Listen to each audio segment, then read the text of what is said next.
దేవుని ప్రశస్తమైన నామమునకు మహిమ కలుగునుగాక. ఈ ఉదయకాల సమయంలో మరొక మిషనరీ గురించి తెలుసుకొని దేవుని నామాన్ని మహిమపరుచుకుందాం. ఈ యొక్క మిషనరీ యొక్క పేరు జాషువా మార్ష్మన్.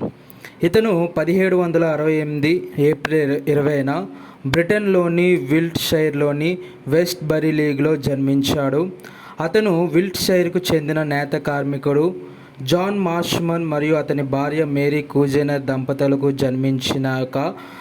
జన్మించాడు జాషువా మార్ష్మన్. అతని కుటుంబం పేదవారు మరియు అతను తక్కువ విద్యను పొందాడు, కానీ అతను విపరీతంగా చదివాడు మరియు 18 ఏళ్ల నుండే ముందే 500కు పైగా సంపుటాలు చదివాడని చరిత్ర చెబుతుంది. 1791లో మార్ష్మన్ హన్నా షెపర్డ్ అనే భూస్వామి కుమార్తెను వివాహం చేసుకున్నాడు. ఆమె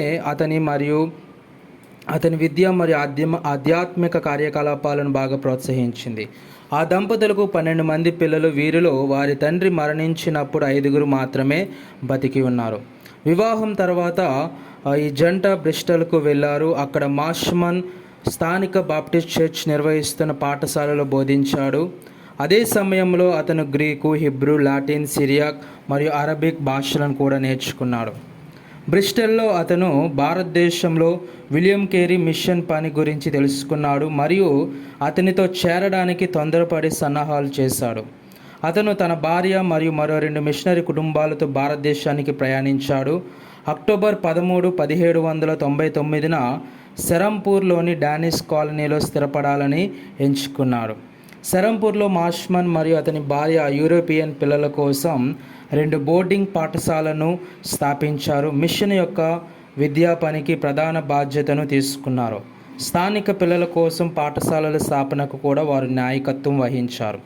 స్థానిక భాషలలో బోధనను ప్రోత్సహించడానికి మార్ష్మన్ ప్రత్యేకించి ఆసక్తి చూపేవారు. అతని కఠినత్వం 100కు పైగా పాఠశాల స్థాపనకు నిధులను సేకరించడంలో సహాయపడింది. దీనికోసం అతను పాఠ్యపుస్తకాలను సంకలనం చేయడంలో సహాయపడ్డాడు.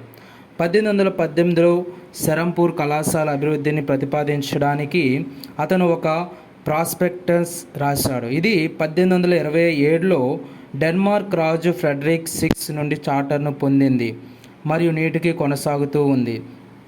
విద్య అభివృద్ధికి దోహదపడుతూనే మార్ష్మన్ బెంగాలీ మరియు సంస్కృతం నేర్చుకున్నాడు. ఇది అతనికి మరియు అతని సహచరులకు బైబిల్ను అనేక భారతీయ భాషల్లోకి అనువదించడానికి, అలాగే భారతీయ సాహిత్యంలోని ముఖ్యమైన రచనలను ఆంగ్లంలోకి అనువదించడానికి వీలు కల్పించింది. 1806లో అతను చైనీస్ నేర్చుకోవడం ప్రారంభించాడు. దీనివలన బైబిల్ను మరో భాషలోకి అనువదించడానికి అతనికి అవకాశం లభించింది. భాషలతో పాటు మార్ష్మన్ క్షమాపణలు మరియు క్రైస్తవ విశ్వాసం యొక్క రక్షణలో రాణించాడు. బ్రిటిష్ ఇండియాలో హిందువులు మరియు అవిశ్వాసులైన యూరోపియన్లతో సుదీర్ఘ సంభాషణలో కూడా పాల్గొన్నట్లు తెలిసిన మార్ష్మన్ సామాజిక మత హిందూ సంస్కర్త అయిన రాజా రామ్మోహన్ రాయ్తో ప్రముఖంగా చర్చించి క్రీస్తు దైవత్వాన్ని మరియు ప్రాయశ్చిత్తాన్ని తీవ్రంగా నొక్కి చెప్పాడు.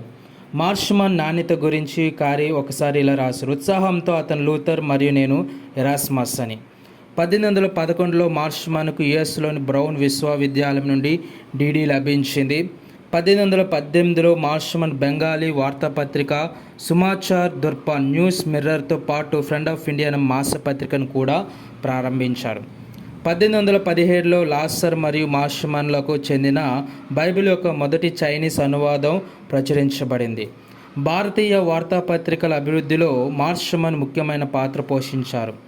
విద్యా విధానంలో కొత్త పరిణామాలను ఆయన తీవ్రంగా సమర్థించారు మరియు వలస రాజ్యాల అధికారులు పాఠాలు ఆంగ్లంలో చెప్పాలని ఇష్టపడినప్పటికీ స్థానిక భాషల్లో పాఠశాల బోధనను ప్రోత్సహించడానికి ఆయన ఆసక్తి చూపారు. తాను కలిసి పనిచేసిన విలియం క్యారీలాగే మార్ష్మన్ ప్రతిభావంతుడైన మరియు ప్రతిభావంతుడైన పండితుడు. మార్ష్మన్ మరియు విలియం క్యారీ కలిసి బైబిల్ అనేక భారతీయ భాషల్లోకి అనువదించారు. అలాగే చాలా శాస్త్రీయ భారతీయ సాహిత్యాన్ని ఆంగ్లంలోకి కూడా అనువదించారు. మొదటిది వాల్మీకి యొక్క 1806 రామాయణ అనువాదం. జూన్ 1834లో విలియం క్యారీ మరణించాడు. మరి 35 సంవత్సరాల అనుబంధం తర్వాత మిగిలిపోయిన శూన్యత మార్ష్మన్ తీవ్రంగా ప్రభావితం చేసింది. సుదూర లాండోర్ ముస్సోరిలో జరిగిన మరొక విషాదం కూడా విషాదాన్ని నింపింది. మార్షమన్ కుమార్తె తన బంగళాను దగ్ధం చేసిన అగ్ని ప్రమాదం నుండి తప్పించుకుంది, కానీ మంటల నుండి పరుగెత్తుకుంటూ ఆమె పట్టుకున్న తన శిశువుని కోల్పోయింది. ఈ విషాదాలు ఆరోగ్యంగా ఉన్న మార్షమన్కు తీవ్రమైన షాక్ మరియు బలహీనతలను కలిగించడంలో పాత్ర పోషించాయి.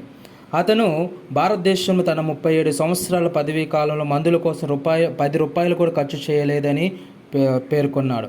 వైద్యులు నది క్రూయిజ్ను ఉపశమనకారిగా సిఫార్సు చేశారు. ఇది మార్షమన్ను మానసికంగా చైతన్యవంతం చేసింది, కానీ శారీరకంగా అలసిపోయింది. తన శ్రమలలో ఉత్పాదకంగా ఉండడానికి అతను ఆసక్తిగా మరిన్ని ప్రణాళికలు వేసినప్పటికీ డిసెంబర్ 5, 1837న జాషువా మార్షమన్ సున్నితంగా మరణించారు. అతను మరణించినప్పటికీ కూడా తన భార్య అయిన హన్నా షెపర్డ్ భారతీయ పిల్లల కోసం మొదటి ఉచిత పాఠశాలను స్థాపించింది. సాంప్రదాయకంగా విద్యను పొందకుండా నిషేధించబడిన బాలికలకు విద్యను కూడా అందించింది. 1815 నాటికి హన్నా మరియు ఆమె భర్త సెరంపూర్ నుండి 20 మైళ్ళ దూరంలో 45 పాఠశాలలను మరియు 1818 నాటికి ఉపఖండం అంతటా సుమారు 126 పాఠశాలను స్థాపించారు. ఆమె మిషన్లోని వితంతువులు మరియు అనాథలకు కూడా ఆశ్రయం కల్పించింది. హన్నా బోధన పట్ల బలమైన మక్కువ కలిగిన పట్టుదల గల వ్యక్తిగా ప్రసిద్ధి చెందింది. ఆమె తన భర్త కంటే ఎక్కువ కాలం జీవించింది మరియు 1847 మార్చి 5న 79 సంవత్సరాల వయసులో మరణించింది. ఈ విధంగా జోషువా మార్షమన్ అదేవిధంగా తన భార్య కూడా వారిరువురు కూడా దేవుని యొక్క పరిచర్యలు ఎక్కడో బ్రిటన్ నుండి వచ్చి మన భారతదేశానికి వచ్చి విశేషమైన కృషి చేసి ముఖ్యంగా విద్యా వ్యవస్థలోని గొప్ప మార్పును వాళ్ళు తీసుకొని రావడం